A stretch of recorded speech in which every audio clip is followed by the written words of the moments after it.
काफी दिनों से मध्य प्रदेश यहाँ आता ही रहा है। 46 दिन हो गए।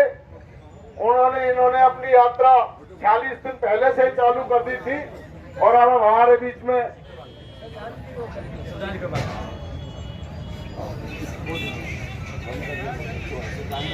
तो सरदार सुखदेव सिंह सिद्धू को ये भाई श्रद्धांजलि अर्पित कर रहे हैं और हम सभी इसके साथ हैं और इस श्रद्धांजलि अर्पित करने के लिए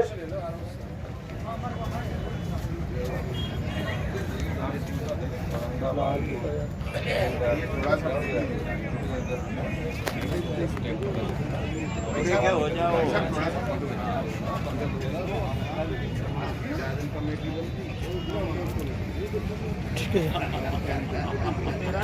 कर दिए, करिए अनाउंस करिए।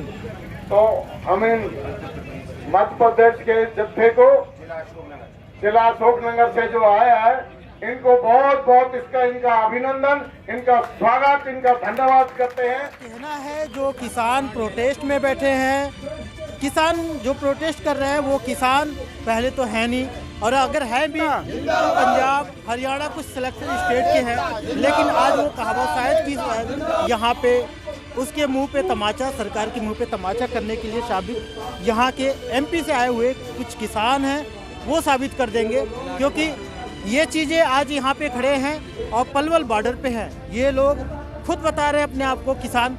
कितनी सच्चाई है इनसे ही हम जान लेते हैं। जी क्या नाम है आपका? जी मेरा नाम राकेश रघुवंशी है और मैं अशोकनगर मध्य प्रदेश से आया हूँ। सरकार का कहना है कि यहाँ पे कुछ जो किसान हैं वो केवल राजस्थान और हरियाणा के हैं, तो आप बड़े दूर से चल के आ गए। जी हम इसीलिए स्पेशली यहाँ पे आप आए हैं। ये सिर्फ पंजाब या हरियाणा का आंदोलन नहीं है, ये पूरे भारत के किसानों का आंदोलन है। आज पूरा भारत हमारे भारत है, पूरा सब समझ रहे हैं, आप लोग भी जानते हैं कि किसान की वास्तविक आमदनी कितनी है, कितनी आमदनी है एक किसान की। तो ये सब चीज़ें जो कानून लाए हैं अभी तीनों काले कानून, उनको वापस करना चाहिए और एक नया ड्राफ्ट बनाना चाहिए जिसमें हमारे लिए मुख्य मांग जो हमारी है न्यूनतम समर्थन मूल्य से कम पर खरीदी ना हो। बात ये किया जा रहा है कि जो ये बिल है, आप यूथ है, नौजवान हैं और अच्छे तरीके से मुझे लगता है कि पढ़े लिखे होने के नाते इस चीज़ को जानते हैं, क्या आपको उसके बिल में क्या नुकसान दिख रहे हैं? जी मैं अशोकनगर से, मध्य प्रदेश अशोकनगर डिस्ट्रिक्ट से आए हैं और मैं जब ये कानून सरकार लाई थी अध्यादेश के रूप में 1 सितंबर को मध्य प्रदेश के जिला अशोकनगर में ट्रैक्टर वाहन रैली 500 ट्रैक्टरों की रैली सबसे पहले जिला अशोकनगर में रखी थी। उसके बाद से हम लगातार हमारे युवाओं को ये चेतावनी के रूप में युवा दे रहे हैं सरकार को कि अगर ये 3 काले कानून वापस नहीं किए तो सरकार को मुसीबत हो जाएगी। और उसके बाद लगातार ये आंदोलन ने ये रूप ले लिया। अगर आप ये पूछें कि इन कानूनों में क्या गलती है तो मैं आपको बताना चाहता हूँ, इसमें कानून में सबसे पहली गलती ये है जो हम मानते हैं कि मंडियाँ इससे ख़त्म हो जाएंगी। क्यों ख़त्म हो जाएंगी?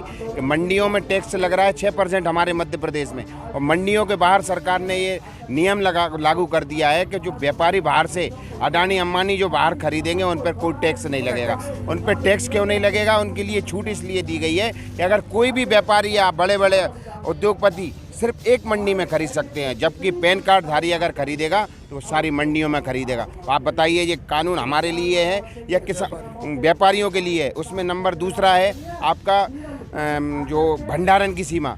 अभी तक जो भंडारण की सीमा में जो स्टॉकिस्ट थे वो भंडारण नहीं कर पाते थे, अब इसमें भंडारण की सीमा बिल्कुल खोल दी गई है। आप जितना भंडारण कर सकते हैं कर लीजिए। आज एमएसपी से नीचे गेहूं, चावल, आपके फल फ्रूट खरीद कर ये 6 महीने बाद जब ये हमको ग्राहक के रूप में जब हम इनसे खरीदेंगे तो उनसे हमसे दोगुना तिगुना चौगुना माल हमसे ले लेंगे। नंबर तीसरी मेरी बात जो है सबसे महत्वपूर्ण है, अगर कोई किसान और व्यापारियों में कोई झगड़ा होता है तो हम अभी मंडियों के माध्यम से उनसे पूछ लेते थे या सेक्रेटरी के पास हम पहुंच जाते थे कि हमारी ये शिकायत है। अब हम किसके पास जाएंगे? और इसमें सीधा सा नियम है कि कोर्ट का कोई आप अपील नहीं कर सकते। इन कानूनों में ये गलतियां हैं, छोटी छोटी गलतियां। बताइए हम कैसे इनको स्वीकार कर लें इन कानूनों को? अगर सरकार समय रहते इनको कानूनों को वापस नहीं करती तो 26 तारीख को, आने वाली 26 जनवरी को किसान अपने ट्रैक्टर वाहनों की परेड निकालेंगे। एक तरफ जवान के टैंक चलेंगे, दूसरी तरफ ट्रैक्टर चलेंगे। ये हमारा कहीं ना कहीं इतनी लंबी दूरी सफ़र करके आप लोग अगर बॉर्डर के आसपास में अगर आप लोग मुस्तैद हैं, जुट गए हैं, तो ऐसा क्या लगता है कि जो सरकार अभी कल अब कोर्ट का सहारा ली है, मामला कोर्ट में जा चुका है, तो क्या आपको लगता है कि इससे कोई निष्कर्ष निकले? बिल्कुल नहीं निकलेगा। हम कोर्ट के डिसीजन का सम्मान करते हैं, लेकिन आप मुझे बताइए, अगर कोर्ट ने ये डिसीजन लिया है तो इस कमेटी में हम किसानों संगठनों को रखा है क्या? किन को रखा है?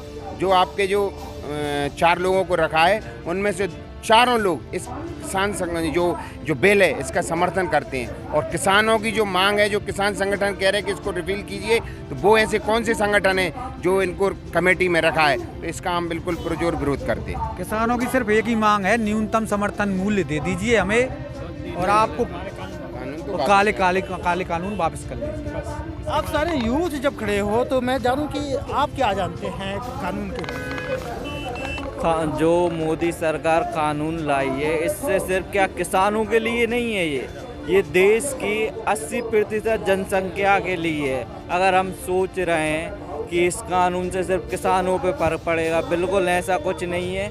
आम आदमी, गरीब सब मरेंगे इस कानून से। आगे चल के आप अंबानी, अडानी अपनी स्टोरों से जो 10 रुपये का आलू मिल रहा है ना, उसको 100 में बेचेंगे। आज भी गोभी की वो देखो स्टोरों पे कितनी 180 मिल रही है, और बाहर देखो। अगर ये सिर्फ किसानों के लिए नहीं है, ये देश की 80% जनसंख्या के लिए। ठीक, क्या नाम है आपका? चंद्रभान रघुवंशी, जिला अशोकनगर, मध्य प्रदेश से। आप सारे अगर मध्य प्रदेश से आए हो तो आप लोगों की क्या मेहनत रंग लाएगी? बिल्कुल लाएगी सर। हम लोग 40 गाड़ी, 2 ट्रक और 2 बसों से रात में 1 बजे यहाँ पहुँचे हैं। और प्रशासन की तानाशाही देखिए, आपके पलवल जो बॉर्डर अपना लगता है चेक पोस्ट, वहाँ रात को 1 बजे हमको रोक लिया गया है हरियाणा के बॉर्डर पे। बोला आगे रास्ता बंद है, ये करके रोका तो सारे किसान भाई रुक के बिस्तर लगा के सोने लगे। इसके बाद पता चला कि 40 से 50 गाड़ियाँ हैं। इसके बाद उन्होंने फिर बैरिकेड्स हटाया और हमको निकाला है वहाँ पे। तो तानाशाही प्रशासन की ऐसी चल रही है कि अपनी बात रखने को भी वो तैयार नहीं होने देते। जिंदाबाद। और बिल्कुल जो मेहनत से सब लोग यहाँ आए, हमारा संघर्ष जारी रहेगा और उसका हल भी निकलेगा। बिल्कुल देश दुनिया की हर लेटेस्ट खबर देखने के लिए सब्सक्राइब करें हमारे चैनल PNN को, और साथ ही बेल आइकन दबाना ना भूलें।